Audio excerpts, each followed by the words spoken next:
सबसे पहले आप सभी को होली की हार्दिक शुभकामनाएं। उम्मीद है आप सब ने होली बहुत जमकर खेली होगी और बहुत खुशी खुशी ये रंगों का त्योहार मनाया होगा। आज की कहानी जो मैं लेकर आई हूँ ये होली से ही रिलेटेड है। एक बच्चा जिसका होली पर होता है पुनर्जन्म और होली पर ही वो सदियों पहले होली पर ही इस दुनिया से जाता है। कैसे उसे उसे उसके जीवन का ये अध्याय याद आता है, कैसी उसकी आदतें होती हैं, कहाँ पर ये बच्चा पैदा हुआ था, आइए जानते हैं इस कहानी को। नमस्कार, मैं महक चौधरी। आज आप सभी के लिए एक ऐसी कहानी लेकर आई हूँ जिसे सुनकर वाकई में आपको एक अलग ही एहसास होगा। ये कहानी शुरू होती है वाराणसी से। वहां पर एक मध्यम वर्गीय परिवार होता है।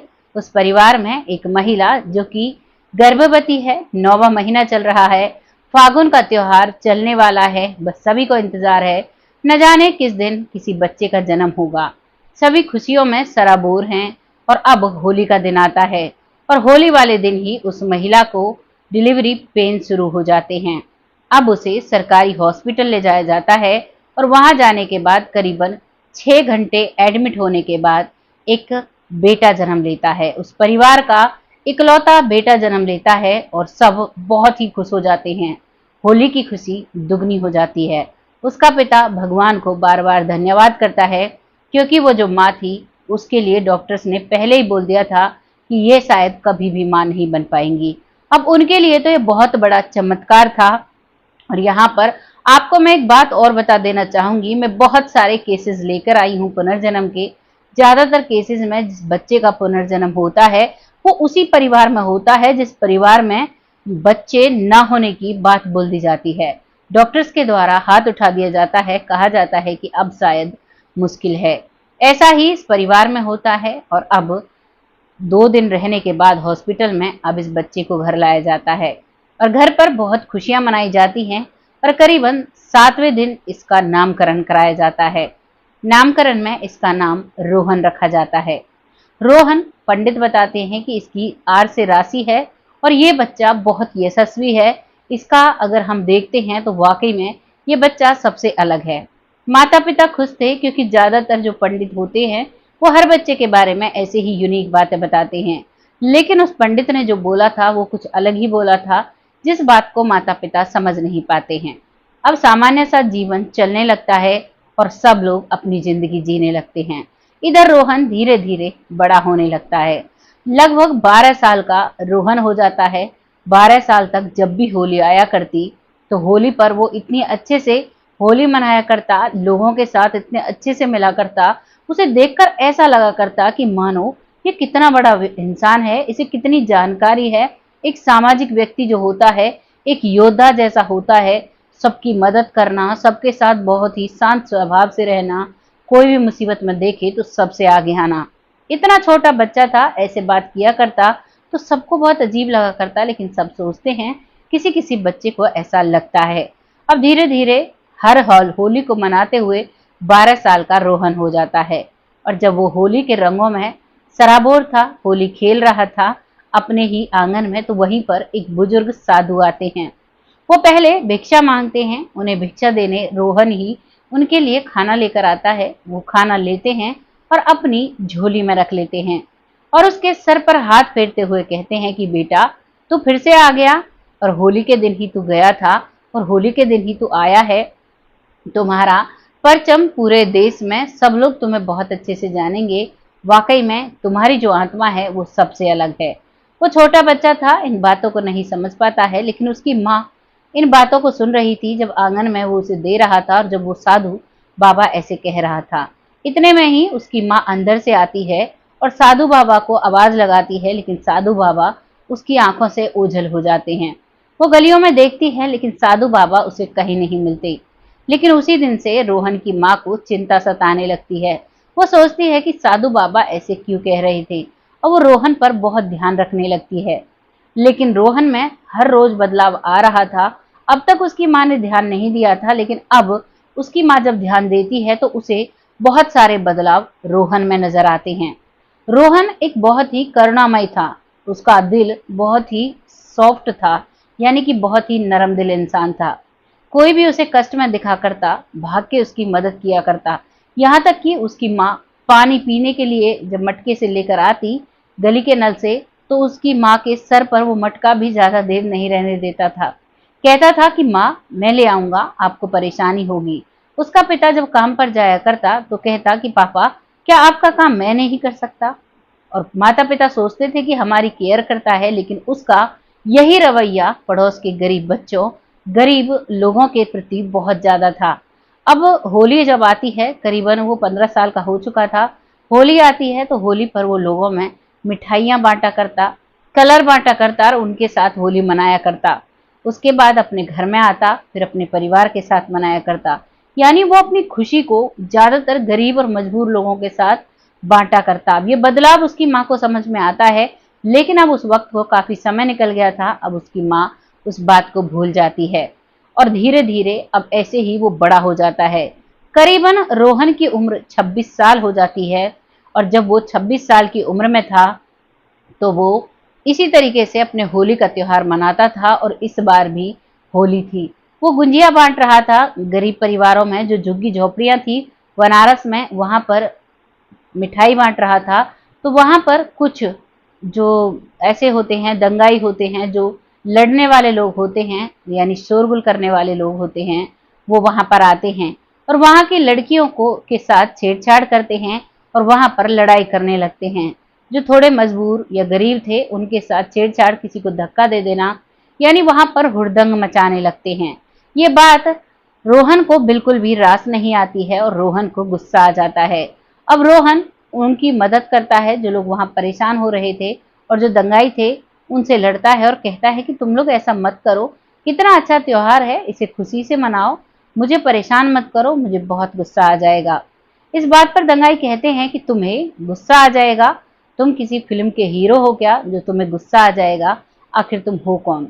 इतना वो कहते हैं, इतने में ही जो रोहन है उसकी नजरों के सामने उसके जो पूर्व जन्म थे उनकी रील घूमने लगती है। दरअसल जो उसका पहला जन्म था उसमें भी वो होली वाले दिन ही ऐसे ही होली मना रहा था और वहां पर आक्रमण हो जाता है। ये उस दौर की बात है, उनका जो इलाका था, जो राज्य था, उस पर आक्रमण होता है और होली वाले दिन वो अपनी पूरे राज्य को बचाते बचाते बलिदान हो जाते हैं। और वैसा ही मंजर अब उसकी आंखों के सामने ऐसे चल रहा था मानो कोई पिक्चर उसकी आंखों के सामने चल रही हो और ऐसा लगने लगा था कि मैं अभी भी उसी जन्म में हूँ। वो एक तरफ से उन दगाइयों को सुधारने की कोशिश करता है, उनको पीटता है और उनको पीछे कर देता है। वो दंगाई भाग खड़े होते हैं, लेकिन भागने से पहले उसमें कुछ ऐसी चोट देते हैं, वो उसके कमर पर कुछ ऐसी चोट देते हैं जो चोट उसकी रीढ़ की हड्डी पर लग जाती है। उसके बाद वो वहां से चले जाते हैं और गांव के ही जो लोग, जो गरीब थे झुग्गी झोपड़ी वाले, वो सभी उसे हॉस्पिटल में एडमिट कराते हैं। वहां पर उसकी माँ आती है। माँ कहती है कि बेटा मैं तुम्हें इतना समझाती हूँ फिर भी तुम नहीं मानते, देखो ना अब तुम्हें चोट लग गई, अब पता नहीं कितना वक्त हो जाएगा तुम्हें ठीक होने में। लेकिन यहाँ पर रोहन जो कहता है उसे सुनकर उसकी माँ और उसके पिता रोने लग जाते हैं। रोहन कहता है कि माँ, हमारा और आपका साथ यहीं तक था, अब तो मुझे जाना होगा, मेरा जो कार्य था वो यहाँ पूर्ण हो चुका है, अब मुझे अगले जन्म की तैयारी करनी है। दरअसल रोहन को पूरी बातें याद आ चुकी थी अपने पूर्व जन्म की और अब वो अपनी माँ को समझाने लगता है। यही उसका पिता उसे रोकता है और कहता है कि बेटा ऐसा नहीं कहते, बहुत गलत बात है, इतना बड़ा त्योहार है, तुम्हें छोटी मोटी चोट आई है, तुम ठीक हो जाओगे। लेकिन उन्हें नहीं पता था कि उनकी रीढ़ की हड्डी में ऐसी चोट लगी है कि जिसकी वजह से वो ठीक नहीं हो सकता। लगभग 8 दिनों तक हॉस्पिटल में रोहन एडमिट होता है, अपने माता पिता को खूब समझाता है और 8 दिनों बाद वो इस दुनिया से चला जाता है। ये थी रोहन की कहानी, जिसने दुनिया को एक अलग ही संदेश दिया। वो भी होली वाले दिन, होली वाले दिन ही उसका जन्म हुआ था, होली वाले दिन ही अब की बार वो इस दुनिया से चला जाता है। आप क्या कहेंगे इस कहानी के बारे में? क्या लगा आपको? इस कहानी से क्या सीख मिली? यहाँ पर ये कहानी हमें फिलहाल जो दर्शा रही है वो ये दर्शा रही है कि जब हम लोग अच्छे होते हैं और जब बुराई हमारे सामने आती है तो हमेशा अच्छाई की जीत होती है। होली का भी एक खुद का एक संदेश होता है। जब हम होलिका दहन करते हैं तो यहाँ पर हम सभी बुराइयों को जलाकर नष्ट कर देते हैं और अच्छाइयों की तरफ अपना पहला कदम बढ़ाते हैं। वही संदेश समय समय पर हमारे पूर्वजों ने, हमारे भगवानों ने हमें ऐसे दिशा निर्देश दिए हैं जिनसे हमें पता चलता है कि अब हमें अपने जीवन की बुराइयों को मिटाना चाहिए। जैसे कि होली का दहन होता है सभी बुराइयों को मिटाने के लिए, वैसे ही रावण का भी अंत किया जाता है बुराइयों पर जीत के लिए। ऐसे बहुत सारे त्योहार हैं जिनमें हमें पता चलता है कि हमें किस तरीके से अपने जीवन में कदम कदम बदलना चाहिए, कदम कदम आगे बढ़ते रहना चाहिए। आपकी जो भी राय है कमेंट बॉक्स में लिखिएगा। उम्मीद करती हूँ कहानी आपको जरूर पसंद आई होगी, और अगर जिसको भी पसंद आई है और चैनल पर नए हैं तो चैनल को सब्सक्राइब जरूर करें। बहुत से लोग हैं जो चैनल देखते हैं, वीडियोस देखते हैं, लेकिन सब्सक्राइब नहीं कर पाते हैं, तो बेल आइकन होता है सब्सक्रिप्शन के पास, सब्सक्रिप्शन जो लाल कलर का लिखा होता है सब्सक्राइब, कोई बुजुर्ग अगर देख रहा है तो किसी बच्चे से पूछकर सब्सक्राइब उसे कर ले, जिससे कि हर वीडियो आपके सामने सबसे पहले आए। बहुत जल्द ऐसी ही किसी सच्ची और अच्छी स्टोरी के साथ आती हूँ। तब तक आप सब खुश रहें। और अब वक्त आता है उन लोगों का जो लोग हमें बहुत सपोर्ट करते हैं। आज सभी को मैं होली की शुभकामनाएं देना चाहूंगी। सबसे पहले मंजू जी जो हमारी बहन है, आपको होली की हार्दिक बधाइयां। आप बहुत अच्छे से हमें सपोर्ट कर रही हैं, ऐसे ही अपना प्यार और अपना सपोर्ट हमारे साथ बनाए रखें। अगला नाम आता है जमुना जी जो बहुत अच्छे से हमें सपोर्ट करती हैं। आपको होली की बहुत बहुत बधाइयां हों। होली एक बहुत ही अच्छा त्योहार है जिसे हमें खुशी खुशी मनाना चाहिए। ऐसे ही अपने जीवन में आप अपने प्यारे प्यारे रंग बखेरते रहें और अपने जीवन को आगे जीते रहें। अगला नाम आता है विपिन कुशवाहा जी जो हमारे अंकल जी हैं। आपको होली की हार्दिक बधाइयां। ऐसे ही आप आगे बढ़ते रहें, ऐसे ही अपना साथ हमारे साथ रखें, जिससे कि हम आपके आशीर्वाद से आगे बढ़ते रहें। अगला नाम आता है लखविंदर सिंह जो बहुत अच्छे से सपोर्ट करते हैं। आपको होली की हार्दिक बधाइयां।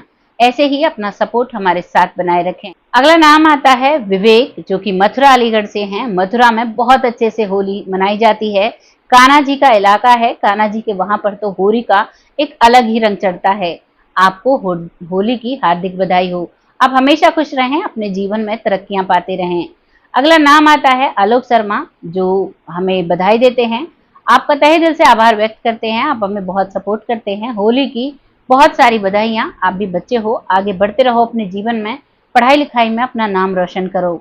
ऐसे ही आप सब अपना सपोर्ट हमारे साथ बनाए रखें, जिससे कि हम आगे बढ़ते रहें। अगला नाम आता है सरयू बाला जी जो बहुत अच्छे से सपोर्ट करते हैं आप सभी को। आप सभी के परिवार को होली की हार्दिक बधाइयां। ऐसे ही अपने परिवार में रंग बिखेरते रहें, जीवन को अच्छे से जीते रहें, बस यही भगवान से कामना है। ऐसे ही अपना प्यारा सा सपोर्ट हमारे साथ बनाए रखें। अगला नाम आता है लक्ष्मी सिंह रावत जी। आपका तहे दिल से धन्यवाद। होली की आपको लाख लाख बधाइयां। ऐसे ही आप आगे बढ़ते रहें अपने जीवन में, ऐसे ही आप हमें सपोर्ट करते रहें, जिससे कि हम भी आगे बढ़ते रहें। अगला नाम आता है परमजीत कौर शर्मा जी जो हमें बहुत सपोर्ट करती हैं। आपको होली की बहुत सारी बधाइयां। ऐसे ही अपना प्यारा सपोर्ट हमारे साथ बनाए रखें। अगला नाम आता है चंद्रिक प्रसाद जी जो हमें बहुत सपोर्ट करते हैं। आपको भी होली की बहुत सारी बधाइयां। ऐसे ही हमारे साथ अपना सपोर्ट बनाए रखें, जिससे कि हम आगे बढ़ते रहें। अगला नाम आता है राजेंद्र सिंह जी जो देहरादून से हैं, बहन कहकर संबोधित करते हैं। आपको होली की बहुत सारी बधाइयां। बहुत अच्छे से आप अपने जीवन में सारे रंगों को, सारी उम्मीदों को पाएं और अच्छे से जिएं। बस यही कामना है भगवान से हमारी। ऐसे ही अपना सपोर्ट हमारे साथ बनाए रखें। अगला नाम आता है मनोज आचार जो हमें बहुत सपोर्ट करते हैं। आपको होली की बहुत सारी बधाइयां। ऐसे ही अपना सपोर्ट हमारे साथ बनाए रखें। अगला नाम आता है नीरज सैनी जो हमें बहुत सपोर्ट करते हैं। आपको होली की बहुत सारी बधाइयां। ऐसे ही अपना सपोर्ट हमारे साथ बनाए रखें। अगला नाम आता है मोहन प्यारे मिश्रा जी जो बहुत अच्छे से सपोर्ट करते हैं। आपको होली की बहुत सारी बधाइयां। ऐसे ही आप अपने जीवन में खुश रहें और हमें अपना सपोर्ट देते रहें। आपसे बस यही उम्मीद करते हैं, आप हमारे साथ हमेशा ऐसे ही बने रहेंगे। अगला नाम आता है जीतू प्रजापति जी जो बहुत अच्छे से सपोर्ट करते हैं। आप सभी को होली की हार्दिक शुभकामनाएं। आज की कहानी में बस इतने ही नाम हैं। जिनका रह गया है उनका अगली वीडियो में जरूर ले लिया जाएगा। जो रह गए हैं उन सभी को भी होली की बहुत सारी बधाइयां। बहुत अच्छे से होली का त्योहार मनाइए, बहुत अच्छे से अपने जीवन को जीजिए। बस यही कामना करते हैं हम भगवान से। और जैसी भी कहानी लगी है उसके बारे में प्यारे प्यारे से कमेंट कीजिएगा, जिससे कि अगली वीडियो में आप सभी का नाम के साथ उन सभी कमेंट्स को मैं पढ़ सकूं। बहुत जल्द ऐसी ही किसी कहानी के साथ आती हूं। तब तक आप सब खुश रहें, अपने परिवार में ऐसे ही प्यारे प्यारे रंग बखेरते रहें, अपने जीवन को खुशी से जिएं, अपने परिवार के सभी की खुशियों का ख्याल रखें। तब तक के लिए जय हिंद, जय भारत।